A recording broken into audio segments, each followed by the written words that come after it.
बच्चों, welcome back to my YouTube channel learning student. स्वागत है आप सभी लोग का हमारे इस यूट्यूब चैनल पे। आज हम लेके आए हैं क्लास 10th के बच्चों के लिए हिंदी का 2025 में आने वाला क्वेश्चन।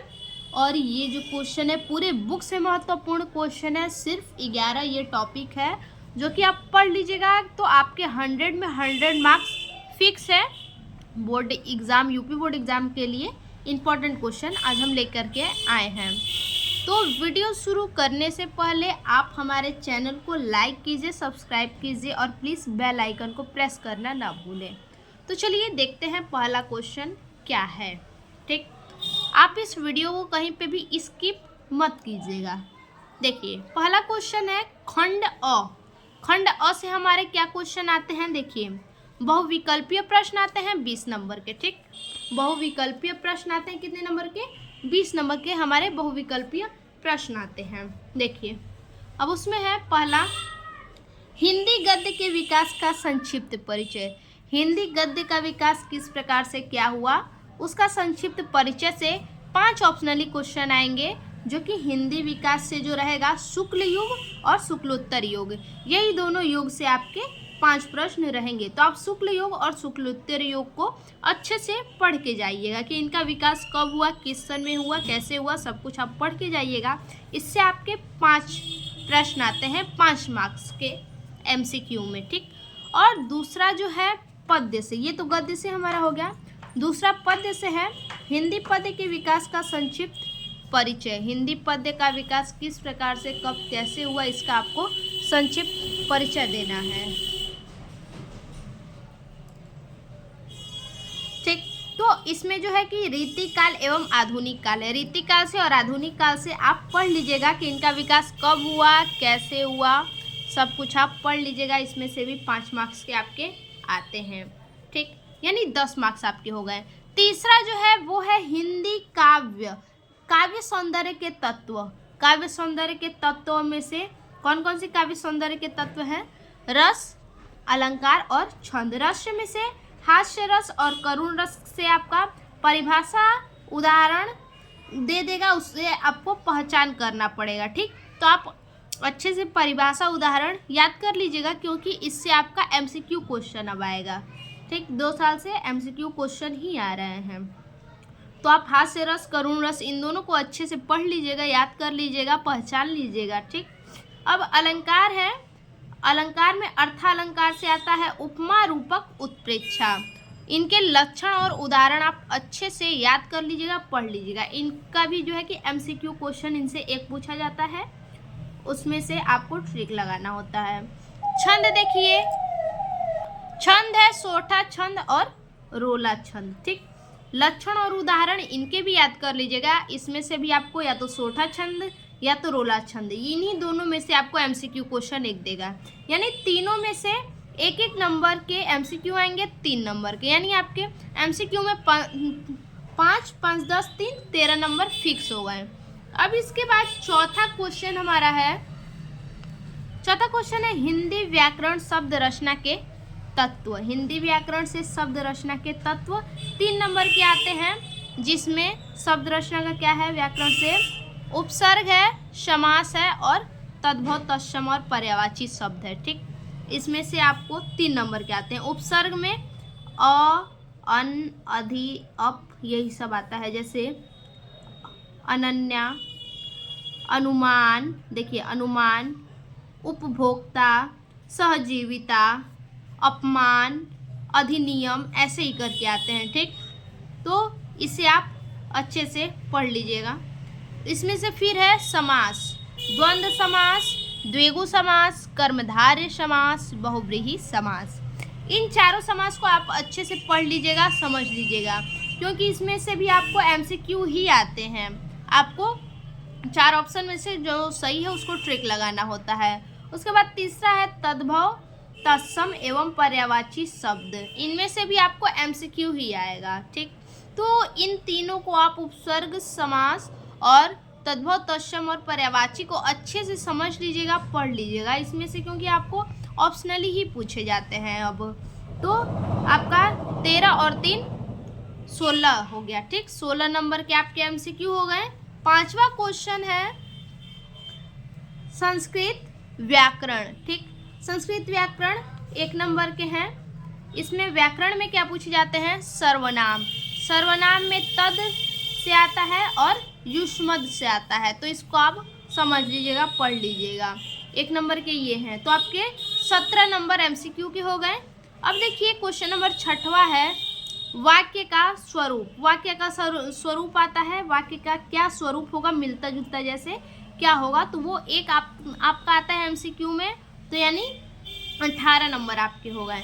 उसके बाद 7 नंबर क्वेश्चन है वाच्य प्रयोग और वाच्य परिवर्तन। वाच्य प्रयोग और वाच्य परिवर्तन देखना है। ठीक, आपको उसमें सही करना होता है, क्या गलत है सही करना होता है। ये भी 1 नंबर के, यानी 18 नंबर के आपके MCQ हो गए। इसमें भी 1 नंबर का है, यानी ये लेके 19 नंबर हो गया। अब आगे देखिए 8 नंबर है पद परिचय विकार एवं अविकार शब्द। ये भी 1 नंबर के आते हैं, यानी 19 और 1 ये 20 नंबर के आपके टोटल MCQ हो गए। ठीक, अब खंड व देखते हैं। देखिए खंड व में वर्णात्मक प्रश्न है, प्रश्नों के आपको उत्तर लिखने होंगे। देखिए पहला प्रश्न है गद्य हेतु निर्धारित पाठ्य वस्तु से गद्यांश पर आधारित प्रश्न। ये आपके 6 नंबर के आते हैं, हम देख सकते हैं यहाँ पे आपके 6 नंबर के आते हैं, ये भी ठीक है। अब कौन कौन से चैप्टर जो है कि गद्य से मोस्ट है, तो देखिए 2 ही चैप्टर गद्य से मोस्ट हैं, जो कि हर साल इनसे प्रश्न आपके पूछे जाते हैं गद्य खंड से। देखिए पहला है मित्रता, जो कि आचार्य रामचंद्र शुक्ल के द्वारा लिखा हुआ है, और दूसरा है ममता, जो कि जयशंकर प्रसाद जी के द्वारा है। इन दोनों को आप बिल्कुल भी अच्छे से याद कर लीजिएगा। दोनों जो है कि most important, very very most important ये टॉपिक, ये चैप्टर है। ठीक, अब देखिए दूसरा क्वेश्चन पद से। ठीक, देखिए है पद हेतु निर्धारित पाठ्य वस्तु से पद्यांश पर आधारित प्रश्न। पद्यांश पर आधारित प्रश्न क्या है? पद से भी जो है कि 6 नंबर के ही हैं, यानी 6 और 6 12 नंबर के आपके ऐसे ही हो गए। तो जो बड़ा बड़ा क्वेश्चन वाला प्रश्न है उसको आप सबसे पहले याद कीजिए। ठीक, क्योंकि आप वैसे ही पढ़े होते हैं साल भर, और थोड़ा सा और पढ़ लेंगे, ध्यान दे करके एक बार रिवाइज कर लेंगे तो आपको ऐसे ही याद हो जाएगा। ठीक, तो देखिए ये 6 नंबर के हैं। इसमें चैप्टर कौन कौन से हैं? पहला चैप्टर है पद का, दूसरा है धनुष भंग वन पथ पर, तीसरा है भक्ति नीति, और चौथा है स्वदेश प्रेम। अगर इन चारों चैप्टर को आप तैयार कर लेते हैं तो इनसे बाहर नहीं आएगा, पद्यांश में बिल्कुल भी नहीं आएगा। इन चारों चैप्टर को आप तैयार कर लीजिए, वेरी मोस्ट इम्पॉर्टेंट ये चैप्टर है, इसमें 6 नंबर आपके श्योर हैं। अब देखिए तीसरा नंबर क्वेश्चन है संस्कृत पद्यांश का संदर्भ सहित हिंदी अनुवाद।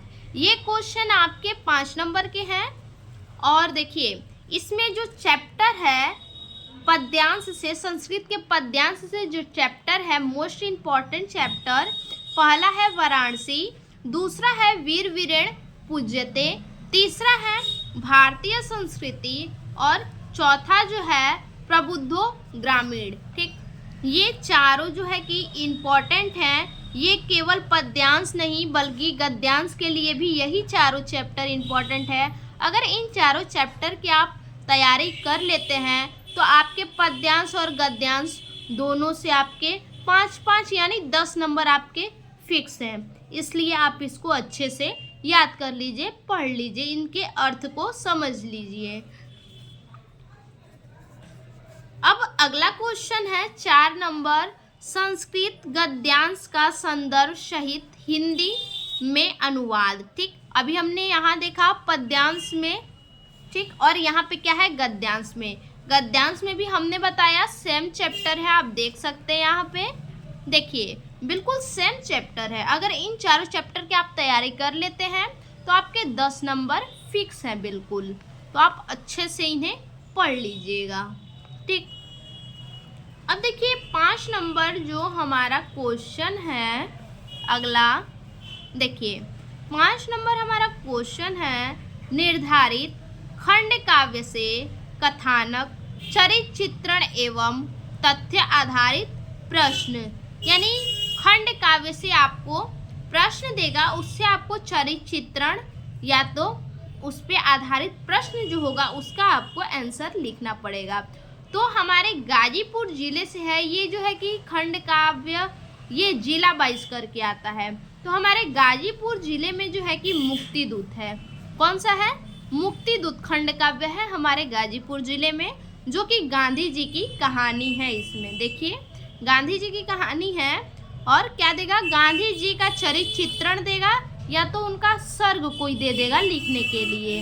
इसलिए आप इसे अच्छे से याद कर लीजिएगा, पढ़ लीजिएगा। इसमें आपके 3 नंबर फिक्स है। अब देखिए 6 नंबर जो क्वेश्चन है, गद्य खंड से संबंधित लेखकों का जीवन परिचय एवं उनकी प्रमुख रचना का नाम लिखिए। क्या करना है इसमें, लेखक 3 लेखकों का आपको एग्जाम में जो है कि लेखक का दे देगा नाम, उनमें से किन्हीं एक का आपको जीवन परिचय लिखना होगा, उनकी प्रमुख रचनाओं के साथ लिखना होगा।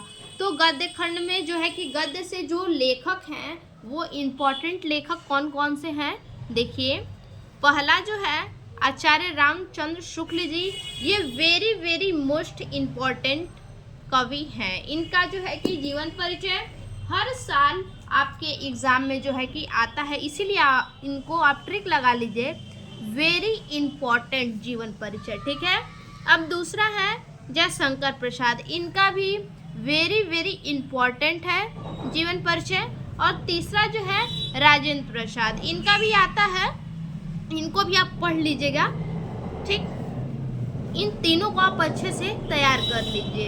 इम्पॉर्टेंट वैसे तीनों हैं, लेकिन सबसे ज़्यादा आचार्य रामचंद्र शुक्ल, जयशंकर प्रसाद। वैसे आप तैयारी तीनों की कीजिएगा। हो सकता है आचार्य रामचंद्र शुक्ल जयशंकर प्रसाद न देके राजेंद्र प्रसाद का दे दे। अब देखिए उसके बाद पद्य से क्या आता है, पद्य खंड से जो कवि हैं किस कवि का आता है, इसमें भी आपका जो है कि 5 नंबर का ही जीवन परिचय इसमें भी है, ठीक। पद्य से और गद्य से दोनों से 5-5 नंबर का जीवन परिचय है। देखिए पद्य खंड से संबंधित लेखकों का जीवन परिचय एवं उनकी रचना का नाम लिखिए। क्या करना है, पद्य खंड से जो यहाँ लेखक नहीं होगा, यहाँ पे कवि होगा, आप उसको सही कर लीजिएगा। देखिए यहाँ पे कवि होगा, ठीक। अब कवि में कौन कौन से कवि इंपॉर्टेंट है उनको देखिए। पहले में जो है कि सूरदास जी हैं, इनका जीवन परिचय वेरी मोस्ट इम्पॉर्टेंट है, ठीक। दूसरे नंबर में है तुलसीदास जी, इनका भी जीवन परिचय मोस्ट इम्पॉर्टेंट है। महादेवी वर्मा, इनका भी इम्पॉर्टेंट है। तो इन तीनों लोगों का आप जीवन परिचय याद कर लीजिएगा, तीनों कवियों का। इस पे आपके 5 नंबर फिक्स हैं। उसके बाद 8वां क्वेश्चन हमारा है, देखिए 8वां क्वेश्चन है संस्कृत खंड की पाठ्य वस्तु से, संस्कृत खंड की पाठ्य वस्तु से कंठस्थ एक श्लोक जो प्रश्न पत्र में न आया हो। क्या करना है, एक श्लोक लिखना है जो आपके प्रश्न पत्र में न आया हो। तो किस प्रकार का श्लोक लिखेंगे, देखिए आप इन दोनों में से किसी श्लोक को लिख सकते हैं। जैसे बंधन मरण वापी ज्यो वापी पराजय, उभयत्र शमो वीरः वीर भावो ही वीरता। इसी प्रकार का आपको क्या करना है, इसी प्रकार का नहीं बल्कि आप यही जो है कि श्लोक लिख सकते हैं, कोई दिक्कत नहीं है।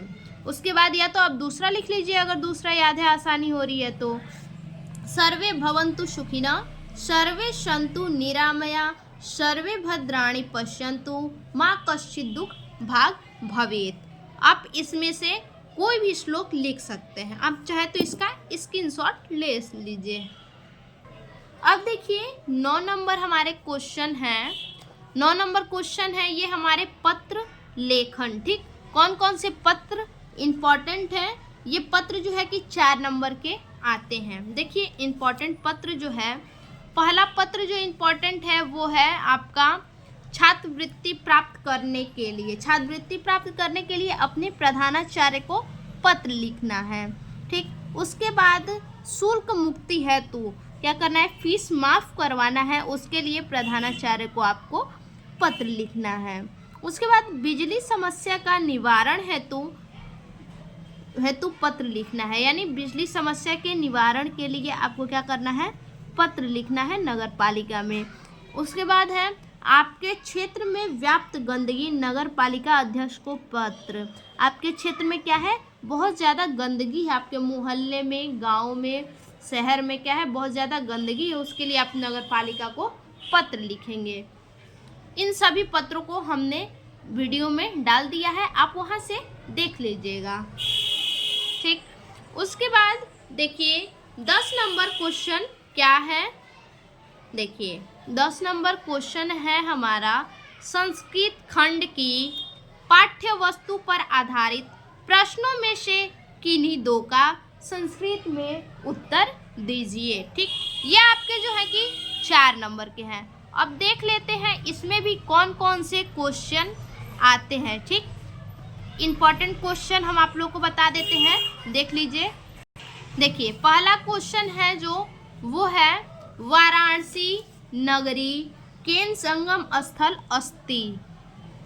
तो वाराणसी नगरी विविध धर्माणाम संगम स्थली अस्ति। इस क्वेश्चन को आप वेरी मोस्ट इम्पॉर्टेंट लगा लीजिए। जो इम्पॉर्टेंट क्वेश्चन है एग्जाम में हर बार आया है उसी को हम आप लोग को बता रहे हैं। तो ये हमारा पहला क्वेश्चन है। अब दूसरा देखिए, दूसरा क्वेश्चन है कुत्र मरण मंगल भवति। वाराणस्या मरण मंगल भवति, ठीक। कहाँ मरना मंगलकारी होता है, वाराणसी में मरना मंगलकारी होता है। तीसरा है सुवर्णस्य की मुख्य दुखम अस्ति। जनाम सुवर्ण गुंजया तुल्यन्ति इति सुवर्णस्य मुख्य दुखम अस्ति। ये तीसरा क्वेश्चन हो गया। अब चौथा क्वेश्चन है वीर केन पूज्यते। वीर वीरेण पूज्यते। चौथा क्वेश्चन है पांचवा क्वेश्चन है पुरु राजा केन सह युल्दम अकरोतः। देखिए पुरु राजा अलक्षेन्द्रेण सह युल्दम अकरोतः, ठीक। छठवा है पदेन विना की दूरम याति। पदेन विना पत्रम दूरम याति। उसके बाद सातवां हमारा प्रश्न है, देखिए ज्ञान कुत्र संभवति। ज्ञान सर्वज्ञ संभवति। उसके बाद 8 नंबर है ग्रामीणानः क उपासतः। देखिए ग्रामीणानः एक नागरिक उपासतः, ठीक। अब 9 नंबर जो क्वेश्चन है देखते हैं उसको। देखिए 9 नंबर क्वेश्चन है चंद्रशेखर क आसित। तो चंद्रशेखर प्रसिद्ध क्रांतिकारी देशभक्त सच्चासित, ठीक। ये हमारा 9वां का आंसर हो गया। अब 10वां और आखिरी प्रश्न जो है विश्वस्य स्पष्टा क। विश्वस्य स्पष्टा ईश्वरम एकः एवं अस्ति। तो ये 10 क्वेश्चन आप अच्छे से पढ़ लीजिए। इन 10 से बाहर आपको एक भी क्वेश्चन नहीं आपके एग्जाम में आएंगे। आपके 4 नंबर बिल्कुल फिक्स हैं। अब अगला क्वेश्चन देखिए लास्ट क्वेश्चन हमारा है महत्वपूर्ण निबंध, जो कि 9 नंबर के आते हैं। उसमें पर्यावरण प्रदूषण पे निबंध पूछता है, आतंकवाद का कारण एवं निवारण, विज्ञान वरदान या अभिशाप, छात्र और अनुशासन, ठीक। इस पे आप अच्छे से जो है कि निबंध याद कर लीजिए। आप हमारे चैनल पे जाइए और इन सभी का निबंध हमने वीडियो में डाल दिया है, आप वहां से देख लीजिए। इन जितने भी निबंध अभी हमने आपको बताया हैं इन सभी के निबंध हमने डाल दिए हैं, आप वहां से देख लीजिए। तो फिर से मिलते हैं ऐसे एक और नए वीडियो में। अगर हमारा वीडियो आपको अच्छा लगे तो प्लीज़ हमारे वीडियो को सब्सक्राइब कीजिए, लाइक कीजिए, कमेंट कीजिए और आगे अपने दोस्तों को भी शेयर कीजिए। फिर से मिलते हैं एक और नए वीडियो में, तब तक के लिए धन्यवाद।